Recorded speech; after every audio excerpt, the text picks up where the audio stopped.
Hello friends, I am पूजा श्रीवास और मैं आपके लिए खंड काव्य की 9वीं क्लास की आपके लिए व्याख्या लेके आई हूँ साखी चैप्टर की। और कबीरदास जी इसके लेखक हैं। आइए समझते हैं इस व्याख्या को। साखी फर्स्ट को। सतगुरु हमसु रिझी करी एक कहा प्रसंग, बरसाया बादल प्रेम का भीजी गया सब अंग। तो इसमें जो कबीरदास जी हैं वो क्या कहते हैं, आइए समझते हैं इसको। आइए समझते हैं इसके संदर्भ को। प्रस्तुत साखी हमारी पाठ्य पुस्तक के काव्य खंड के साखी शीर्षक से उद्धृत है। यह कबीरदास द्वारा रचित कबीर ग्रंथावली से ली गई है। प्रसंग। प्रस्तुत साखी में कबीरदास जी ने अपने गुरु के प्रति पूर्ण समर्पण एवं कृतज्ञता प्रकट की है। कबीर ने कहा है कि गुरु की कृपा से ही ईश्वर के प्रति प्रेम उत्पन्न होता है। आइए व्याख्या समझते हैं। इसकी व्याख्या में क्या बोला है कबीरदास जी ने। संत कबीरदास ने गुरु की महानता का वर्णन करते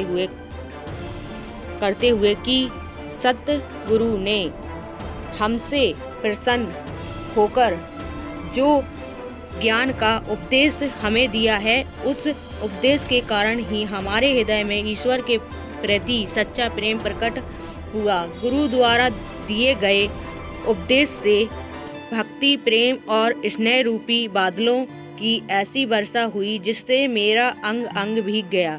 कबीरदास जी के कहने का भाव है कि गुरु के उपदेश से हृदय में ईश्वर के प्रति प्रेम उत्पन्न होता है और उसी प्रेम से मन को शांति भी मिलती है। अतः मानव जीवन में गुरु का अत्यधिक महत्व है। काव्य सौंदर्य में भाषा सतकुड़ी, शैली मुक्तक, उपदेशात्मक गुण, प्रसाद, रस, शांत, छंद, दोहा, शब्द शक्ति, अभिधा तथा लक्षणा। अलंकार। अनुप्रास अलंकार। वर्षाया बादल में वा वर्ण की आवृत्ति होने के कारण यहाँ अनुप्रास अलंकार है। रूपक अलंकार। वर्षाया बादल प्रेम का में बादल के बरसने की तुलना ईश्वर के प्रति प्रेम और स्नेह के सच्चे रूप से की गई है, इसलिए यहाँ रूपक अलंकार है। साकी सेकंड को समझते हैं। आइए। राम नाम के पट तरे देवे को कछु नहीं, क्या ले गुरु संतोषी होश रहीम मन मही। राम नाम के पट तरे देवे को कछु नहीं, क्या ले गुरु संतोषी होश रही मन मही। संदर्भ पूर्वत। प्रसंग। प्रस्तुत साखी में कबीरदास जी ने गुरु तथा राम नाम की महानता का वर्णन किया है। क्या संत कबीरदास जी कहते हैं कि मेरे गुरु ने जो राम नाम का महत्व समझाया है वह अमूल्य है। इस अमूल्य ज्ञान के बदले में अपने गुरु को दक्षिणा स्वरूप क्या दूं, जिससे मुझे संतोष की प्राप्ति हो। अर्थात राम नाम के तुल्य मेरे पास कुछ नहीं है। मेरे मन में गुरु को गुरु दक्षिणा देने की प्रबल इच्छा है, परंतु मेरी भावना और अभिलाषा मन ही मन में रह गई, क्योंकि ज्ञान से बड़ी मूल्यवान वस्तु इस जग में और कुछ नहीं है और इसके मूल्य को कभी नहीं चुकाया जा सकता। काव्यगत सौंदर्य। भाषा सदकड़ी, शैली मुक्तक, गुण, प्रसाद, रस, शांत, छंद, दोहा, शब्द शक्ति, अभिधा। अलंकार। अनुप्रास अलंकार। को कछु में का वर्ण की आवृत्ति होने के कारण यहाँ अनुप्रास अलंकार है। साखी 3। ज्ञान प्रकाश्य गुरु मिलिया सो जिनी बिसराई जाए, जब गोविंद कृपा करी तब गुरु मिलिया आए। पूर्वत। प्रसंग। प्रस्तुत साखी में कबीर कहते हैं कि ईश्वर की कृपा के फलस्वरूप ही गुरु की प्राप्ति होती है। व्याख्या। संत कबीरदास जी कहते हैं कि सच्चा गुरु मिलने पर चारों ओर ज्ञान का प्रकाश फैलता है। अतः जो गुरु हमें ज्ञान देता है उसे हमें कभी नहीं भूलना चाहिए। कबीर कहते हैं कि मुझे सच्चा गुरु तभी मिला जब ईश्वर की कृपा हुई। काव्यगत सौंदर्य। भाषा सतकुड़ी, शैली मुक्तक, गुण, प्रसाद, रस, शांत, छंद, दोहा, शब्द शक्ति, अभिधा, अलंकार, अनुप्रास अलंकार। कृपा करी में का वर्ण की आवृत्ति होने के कारण यहाँ अनुप्रास अलंकार है। भाव साम्य। तुलसीदास ने भी ज्ञान प्राप्ति हेतु ईश्वर की कृपा को आवश्यक बताते हुए कहा है, बिनु सत्संग विवेक ना हुई, राम कृपा बिनु सुभल ना सोई। साखी 4। मायादीप नर पतंग भ्रमी भ्रमी एवे पड़त, कहे कबीर गुरु ज्ञान ते एक आंध उबरंत। संदर्भ पूर्वत प्रसंग प्रस्तुत साखी में कबीर ने सद्गुरु की अनुपस्थिति में जीव की दुर्दशा का वर्णन किया है। क्या संत कबीरदास कहते हैं कि जिस प्रकार दीप के प्रकाश से आकृष्ट होकर कीट पतंगे जलकर मर जाते हैं, उसी प्रकार मनुष्य भी मोह माया के बाहरी आकर्षण के जाल में फंसकर स्वयं को नष्ट कर लेता है। इस मोह माया के बंधन से मुक्ति पाना गुरु ज्ञान से ही संभव है, परंतु गुरु ज्ञान से भी सभी को मुक्ति मिल जाए यह आवश्यक नहीं है। संसार के इस जीव जगत में कोई बिरला प्राणी ही ऐसा होता है जो गुरु ज्ञान से मोक्ष प्राप्त कर अमर हो जाता है और जन्म मरण के बंधन से मुक्त हो जाता है। अब गद्य सौंदर्य। भाषा सतकुड़ी, शैली मुक्तक तथा उपदेशात्मक, रस शांत, छंद, दोहा, शब्द शक्ति, अभिधा तथा लक्षणा, अलंकार, रूपक अलंकार, माया दीप व नर पतंग में उपमेय और उपमान में अभेद होने के कारण यहाँ रूपक अलंकार है। अनुप्रास अलंकार। कहें कबीर व गुरु ज्ञान में क्रम का और गा वर्ण की आवृत्ति होने के कारण यहाँ अनुप्रास अलंकार है। पुनरुक्ति प्रकाश अलंकार। पुनरुक्ति प्रकाश अलंकार। भ्रामी भ्रामी में एक शब्द की पुनरावृत्ति होने के कारण यहाँ पुनरुक्ति अलंकार पुनरुक्ति प्रकाश अलंकार है। 5। जब मैं था तब गुरु नहीं, अब गुरु है हम नहीं, प्रेम गली अति सकरी तमें दो ना समाई। संदर्भ पूर्वत प्रसंग। यहाँ कवि ने बताया है कि गुरु की प्राप्ति होने पर अहंकार की स्वतः ही समाप्ति हो जाती है। व्याख्या। संत कबीरदास जी कहते हैं, जब मेरे मन में मैं की भावना विद्यमान थी, अर्थात जब मैं अपने अहंकार में डूबा था, तब गुरु का मेरे हृदय में कोई महत्व और स्थान नहीं था।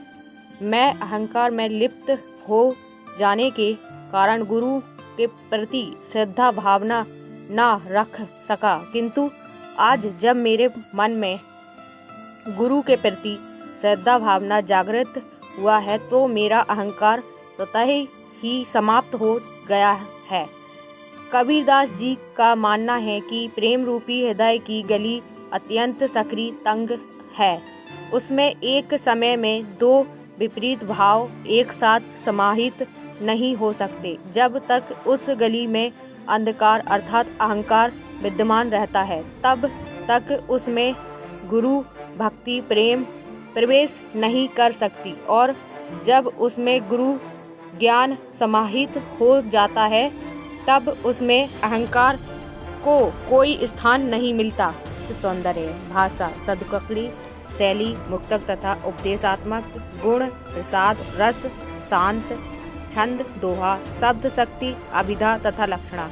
अलंकार। रूपक अलंकार। प्रेम गली में उपमेय और उपमान में अभेद होने के कारण रूपक अलंकार है। अनुप्रास अलंकार। हे हम नहीं, मैं हा वर्ण की आवृत्ति होने के कारण अनुप्रास अलंकार है। साखी 6।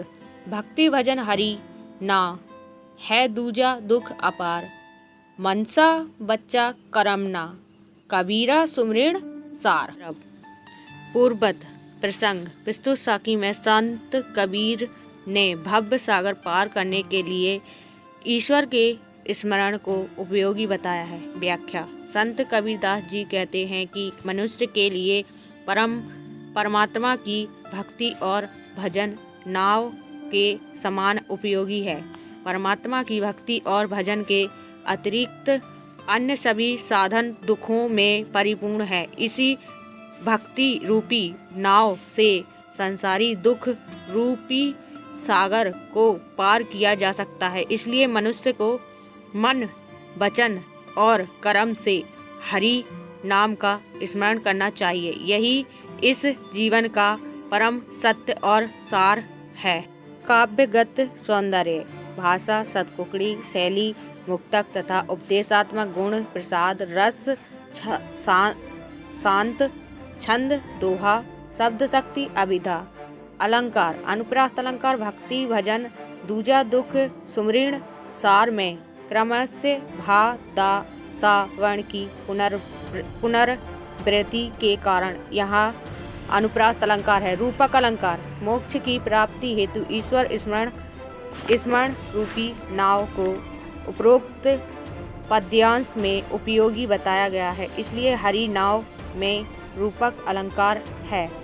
भाव संभ्य में तुलसीदास ने भी ईश्वर के स्मरण के विषय में कहा है। देह धरे कर येहूँ फलू भाई, भजिए राम सब काम विहाई। साखी नंबर 7।